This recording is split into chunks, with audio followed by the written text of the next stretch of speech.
Mindfulness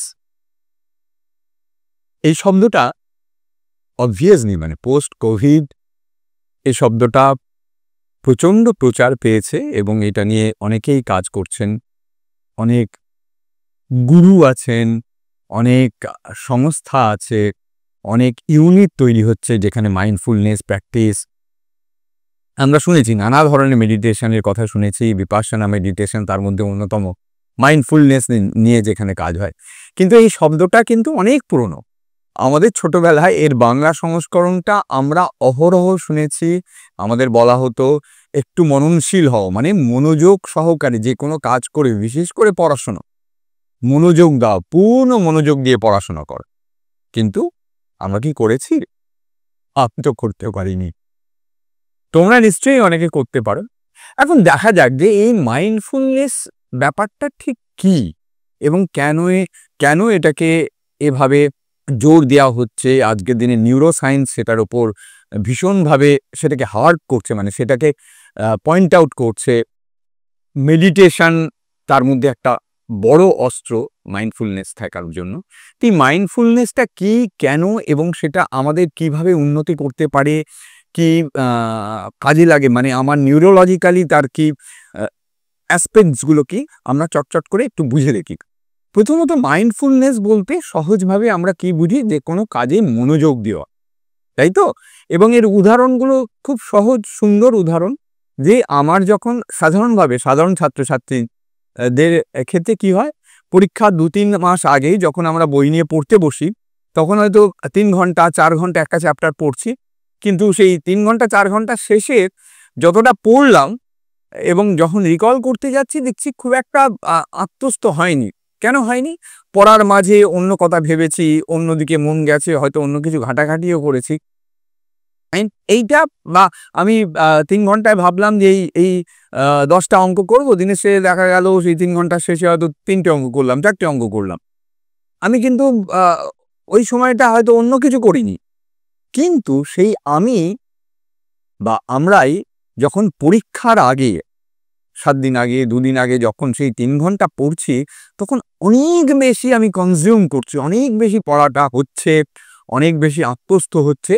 তার কারণ ওই যে কমপ্লিট একটা মাইন্ডফুলনেস থাকছে, মনোযোগ থাকছে। এবং এই উদাহরণটা সর্বক্ষেত্রে দেওয়া যায়। ধরো একটু অন্য ধরনের উদাহরণ দিই। আমি বাড়ি থেকে গাড়ি চালিয়ে, সেটা 4 চাকা হতে পারে, 2 চাকা হতে পারে, সাইকেল হতে পারে, এনিথিং হতে পারে, সেটা চালিয়ে আমি একটা গন্তব্যে পৌঁছচ্ছি। সেই গন্তব্যটা আমার চেনা গন্তব্য, সেটা আমার অফিস হতে পারে, স্কুল হতে পারে, কোথাও আমার বন্ধুর বাড়ি হতে পারে। সেইটা আমি প্রায়শই যাই, মাঝে মাঝেই যাই। তো আমি যখন চালাচ্ছি তখন কিন্তু পুরো মাইন্ডফুল থাকছি না, পুরো মনোযোগ ওখানে থাকছে না। আমি একটা অটো পাইলটে চালাচ্ছি, মোটামুটি একটা অবভিয়াসলি না তো অ্যাক্সিডেন্ট হবে, কিন্তু আমার মাথায় অনেক কিছু চলছে। সেদিনকে তার আগে কি ঘটেছে, কার সঙ্গে কি কথা হয়েছে, কোনো একটা প্ল্যানিং, কোথাও মিটিং করতে যাচ্ছি, নানা কিছু চলতে থাকছে। কিন্তু সেই আমি বা সেই তুমি যখন কোনো একটা একদম অজানা রাস্তায় গাড়ি চালাচ্ছি বা অন্ধকার রাস্তা, প্রচুর পথ আছে, তখন পুরোপুরি একদম একদম এইরকমভাবে মাইন্ডফুল থাকছি, মনে অন্য কিচ্ছু নেই, পুরোটা ওখানে ফোকাসড রাস্তায়। আমাদেরই হচ্ছে, তাই তো? এখন তাহলে এটা কেন হচ্ছে এবং কি হচ্ছে, এই ব্যাপারটা আমরা বুঝতে পারছি। তাহলে কেন হচ্ছে? আমার যখন সেই রকম জরুরি বিষয় চলে আসছে, মানে পরীক্ষাটা জরুরি, আমাকে করতেই হবে, অন্ধকার রাস্তাটায় আমি যদি পুরো মাইন্ডফুল না থাকি, তাহলে আমি 2 চাকা হলে নিয়ে উল্টে পড়বো, 4 চাকা হলে কোথাও গিয়ে ধাক্কা মারবো বা কিছু একটা হবে। তো আমাকে সেইটা বাধ্য করাচ্ছে আমাকে। তার মানে এই বাধ্য করানো, মানে আমার একটা উদাহরণ আমি দিয়ে থাকি হামেশাই, যে আমার মাথায় যখন বন্দুক ধরা হচ্ছে, বন্দুক ধরা মানেটা কি, যে আমাকে ওটা করতেই হবে, নো ওয়ে টু এসকেপ, আমার পালানোর কোনো পথ নাই। তখন কিন্তু আমরা আপসে মাইন্ডফুল হয়ে যাচ্ছি, ঠিক আছে? তো এই এইটাকেই আর একটা উদাহরণ দিয়েছিলাম, মানে প্রোক্রাস্টিনেশনে আলোচনা করতে গিয়ে বলেছিলাম যে পার্কিনসন্স থিওরি কি বলে, এগেন দ্যাটস নট ডিজিজ, মানে ডিজিজটা তো অন্য আলাদা। পার্কিনসন থিওরি বলে যে একটা কাজের জন্য যদি আমার 2 ঘন্টা টাইম বাউন্ড করে দিই, এটার মধ্যে করতেই হবে, তারপর আমাকে বেরিয়ে যেতে হবে, বা তারপর আমাকে মানে এই কাজটা 2 ঘন্টা করে ডেলিভার করতে হবে, সেটা যে কোনো কাজ, ছোট বড় নানা রকম কাজ হতে পারে, সেটা তখন কিন্তু 2 ঘন্টার মধ্যেই হয়ে যাবে। আর ওই কাজটার জন্যই যদি আমার কাছে 4 ঘন্টা 5 ঘন্টা থাকে এবং অন্য কোনো কাজের তাড়া না থাকে, তাহলে ওই 2 ঘন্টার কাজটাই আমি কিন্তু ফুলে ফেঁপে 4 ঘন্টা ধরেই হবে। এটাকে টাইম বক্সিংও বলা যায়। যে সো এখন তার মানে এই এই মাইন্ডফুলনেস কিন্তু আমাদের হচ্ছেই না, আনলেস আমার মাথায় বন্দুক। এবং এটা তো আমরা আশা করতে পারি না সবসময় কেউ বন্দুক ধরে দাঁড়িয়ে থাকবে। বন্দুক ধরে মানে সবসময় ওরকম একটা কাজের চাপ থাকবে, সেটা পরীক্ষা হতে পারে, সেটা অফিস হতে পারে, সেটা বস হতে পারে, সেটা একটা জরুরি মিটিং হতে পারে, তার আগে আমার কিছু প্রজেক্ট বানাতে হবে। তো সেটা তো আমরা আশা করতে পারি না, সেটা তো বাঞ্ছনীয়ও নয়। এবং এই করতে করতে আমরা কোনো কিছুতেই কিন্তু মাইন্ডফুল নই।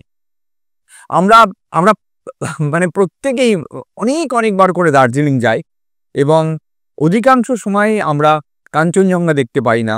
কাঞ্চনজঙ্ঘার জন্য টাইগার হিলে গিয়ে সে ভোর 3:30 4টে উঠে কুয়াশা ঠান্ডায় টাইগার হিলে গিয়েও আমরা দেখতে পাই না। হয়তো 4 বারের বার, 5 বারের বার, 6 বারের বার গিয়ে দেখতে পেলাম, খুব লাট ভালো থাকে। তখন কি হয়? তখন আমরা ওই কাঞ্চনজঙ্ঘাকে মানে একেবারে এইভাবে তাকিয়ে থাকি মিনিটের পর মিনিট, তার রূপ, রস, বর্ণ, গন্ধ, তার সৌন্দর্য পুরো অ্যাবজর্ব করি, নাকি একটুখানি দেখলাম, তারপর ছবি তুললাম, তারপর সেলফি তুললাম, তারপর মাথায় অন্য কিছু ভাবলাম, তারপর পাশের লোকের সঙ্গে গল্প করলাম। ঠিক খাবার দাবারেও হয়। আমার প্রিয় খাবার যেটা, তোমার প্রিয় খাবার যেটা, সেটা যখন খাচ্ছ তখন কি পুরোটা মাইন্ড ওখানে যাচ্ছে, মাইন্ডফুল হচ্ছি, নাকি সামনে টিভি চলছে, মোবাইল স্ক্রল করছি, কারোর সঙ্গে গল্প করছি, আর আমার প্রিয় খাবারটা সেটা হয়তো অনেক কষ্ট করে কেউ বানিয়ে দিয়েছেন, বা আমি নিজেই বানিয়েছি, বা তুমি নিজেই বানিয়েছো, বা সেটা অনেক দাম দিয়ে কেনা হয়েছে, বড় রেস্টুরেন্টে গিয়ে খাচ্ছ দামি সেই খাবারটা। এবং এইটাই কিন্তু আমাদের মানে আমাদের জীবনের ফ্যালাসি। এখন এইখান থেকে সূত্র নিয়ে আমি আরেকটু গভীরে যাই। সেই গভীরটা কি হচ্ছে, এটা তো আমাদের মানে এটা আমরা সবাই বুঝতে পারি, বাচ্চা থেকে বুড়ো অব্দি সবাই বুঝতে পারি। যেটা বুঝতে পারি না, যেটা বোঝাটা আরো বেশি দরকারি, সেটা হচ্ছে আমরা আমাদের এখানে কি চালাচ্ছি সেটা নিয়ে মাইন্ডফুল নেই। এবং সেটাই হচ্ছে সব থেকে বড় মাইন্ডফুলনেসের মানে মাইন্ডফুলনেস প্র্যাকটিসের আসল রহস্য, যে আমি এখানে কি চালাচ্ছি, আমার থট। এবং এইটা সম্পর্কে মাইন্ডফুল হলে না, তুমি, আমি, যে কেউ, তার অবস্থান যাই হোক, তার তার তার ফ্যামিলি ব্যাকগ্রাউন্ড যাই হোক, তার পড়াশোনা যাই হোক, তার অর্থকরী অবস্থা যাই হোক, সে কিন্তু তার জীবনে এক্সেল করতে বাধ্য। মানে সর্ব অর্থে সে যেভাবে এক্সেল করতে চাইছে, সে যেদিকে যেতে চাইছে, তার কারণ এইটাতে মাইন্ডফুল থাকলে আমার অ্যাকাউন্টটা আমার হাতে থাকছে, আমার ব্যাংকের পাসবইটা আমার যদি প্রতি মুহূর্তে হাতে থাকে, তাহলে আমি বুঝতে পারবো ঠিক যেরমভাবে আমার প্রতি মাসের খরচার লেখাজোখাটা আমার হাতের কাছে সামনে থাকলে, তাহলে তো আমি বুঝতে পারবো যে আমি কিভাবে খরচা করছি, আমি বাজে জিনিসে খরচা করছি, না আমি দরকারি জিনিসগুলোতে খরচা করছি, তারপর একটা অংশ সেভিংস করছি, কি করছি। তো that is the best way to practice mindfulness. এবং এই প্র্যাকটিসটা করতে আরম্ভ করলে অন্যান্য যে সমস্যাগুলো মাইন্ডফুল না থাকতে পারার, সেগুলো আস্তে আস্তে কিন্তু মিটিগেট হয়ে যাবে, এবং জীবনটা অন্যরকম হয়ে যাবে।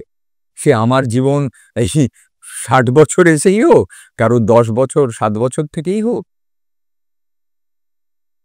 এবং যে কারণে আমি বারবার বলি, মানে আমার 1-1 সেশনগুলোতে বলি, আমাদের হাউ টু বি ওয়ার্কশপগুলোতে বলি, এই এই পডকাস্ট মানে এই জগগুলোতে বলি, যে প্রতি ঘন্টায় 1 মিনিটের একটা ওই মাইন্ডফুলনেস, বা 1 মিনিটে একটা চোখ বন্ধ করে দেখো যে what you are churning here, মনে কি চলছে।